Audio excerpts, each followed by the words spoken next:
Alright, so in this video, I'm going to be reading Macy McMillan and the Rainbow Goddess by Sherry Green.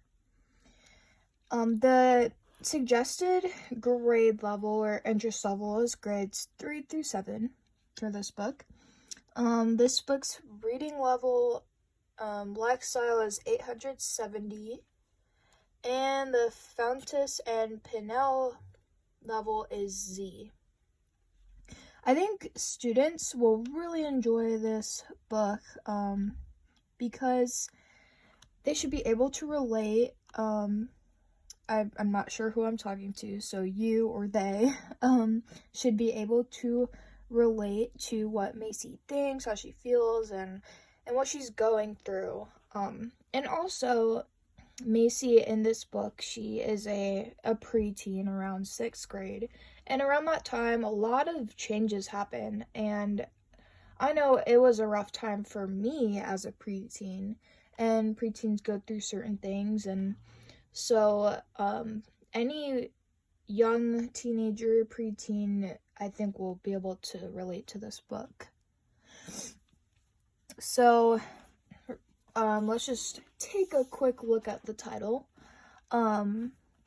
We see obviously a house, and just by looking at the title and nothing else, you could be thinking, is this story about a house? Does it focus on this house?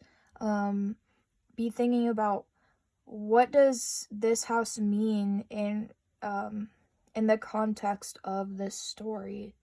Is this Macy's house? Who knows? I also pay attention to the title itself, Macy McMillan and the Rainbow Goddess, and I'm guessing that the story is going to be about someone named Macy. And I'm wondering what this Rainbow Goddess is. Is this some type of a fantasy? It must have some deeper meaning. So I'm just showing you what I think about when I look at the title of this book. And there are no pictures.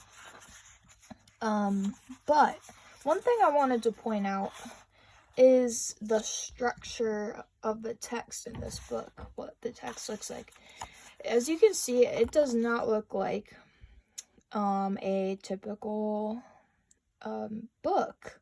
The text, it looks like a poem to me, if you've ever read a poem before. And the text doesn't fill out the whole page. The author lays out the text very strategically. And certain text is bolded. Certain text is in italics. Certain text is, like, as you'll see, kind of mushed together.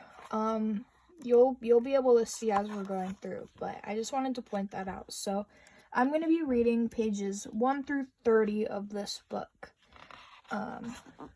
So let's begin. And I'm also going to be doing some think alouds throughout this reading to show you what maybe you should be thinking too when you're reading. Our house on Pemberton Street, with the red front door, wildflower garden out back, window seat just right for reading, has a for sale sign jammed in the front lawn. It's the ugliest thing I've ever seen. I drop my school stuff in my room, zip to the kitchen, mix up some chocolate milk, and gulp it down, hoping to make my escape before Mom even knows I'm home. No such luck. From the corner of my eye, I see her in the doorway, waving to get my attention.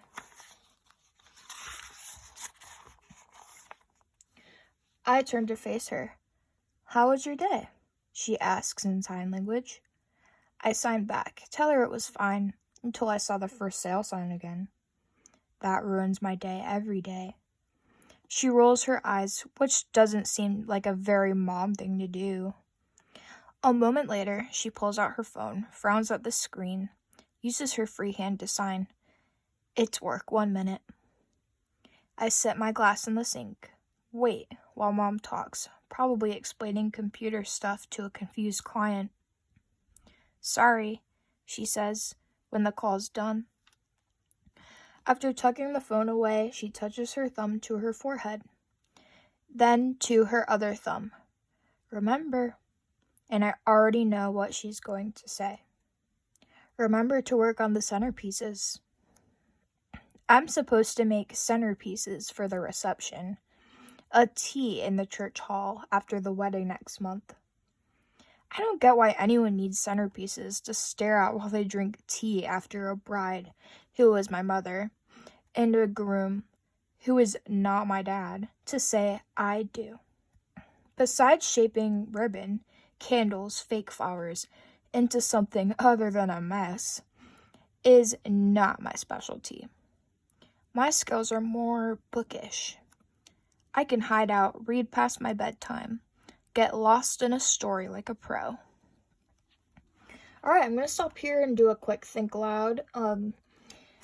So far, we've learned that Macy is moving just based on the for sale sign in front of her house. And when I read that, I know I could relate because I moved once, and seeing the for sale sign in front of my house was definitely sad.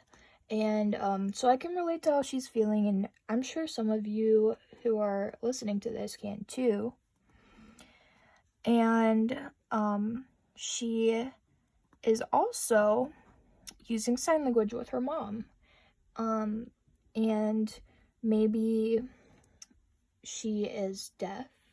Maybe she is losing her hearing. It sounds like maybe she has some type of hearing impairment of some sort.